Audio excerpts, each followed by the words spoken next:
I mean, the U.S. would sanction those countries if they do business.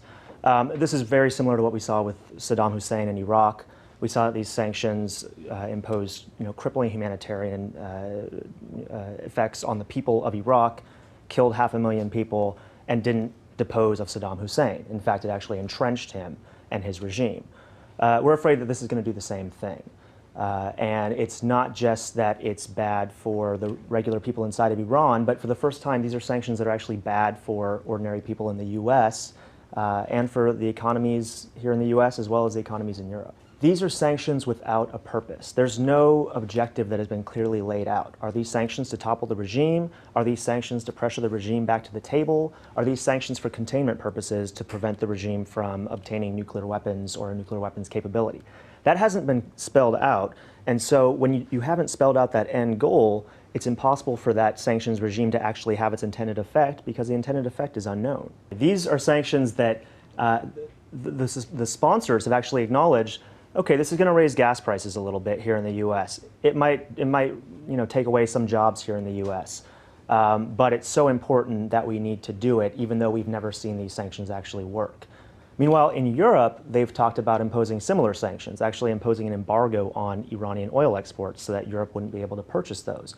And it looked like they were going to go through with it until Spain, Italy, Greece said, now hold on, we're teetering right now. If you actually raise gas prices here, if you cut off our oil imports from Iran, we're going to go under. And that's going to create far more damage than we could expect from actually pursuing a different course with Iran, focused on a way out of this sort of escalating confrontation and more towards diplomacy than just pressure for pressure's sake. There are 30 years of just, on both sides, strong incentives for politicians to actually sabotage diplomacy, to ratchet up rhetoric, to escalate tensions.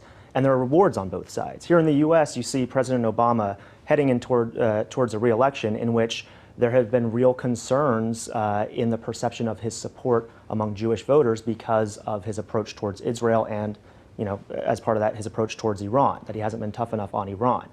And so you've seen sort of moves on the Obama side to get tougher on Iran, at least in terms of perceptions.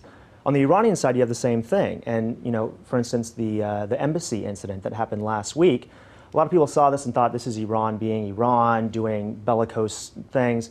But really what that was it was the domestic political situation in Iran sort of rearing its head.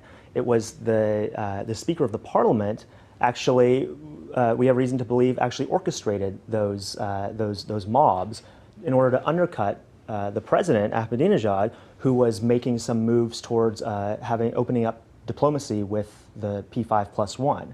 And so by sort of putting these mobs into place, and they passed a bill to kick the British ambassador out of Iran.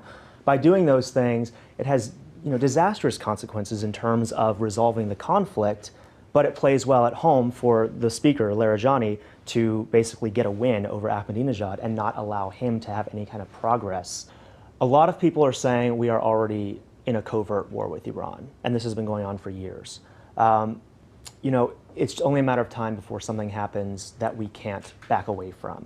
You saw the drone incident, you see these explosions, and now with those explosions, it's kind of ironic. Iran, who its leaders so often want to blame the outside world for all of their woes, are saying, no, this was just an accident, this wasn't sabotage, this wasn't covert warfare on us.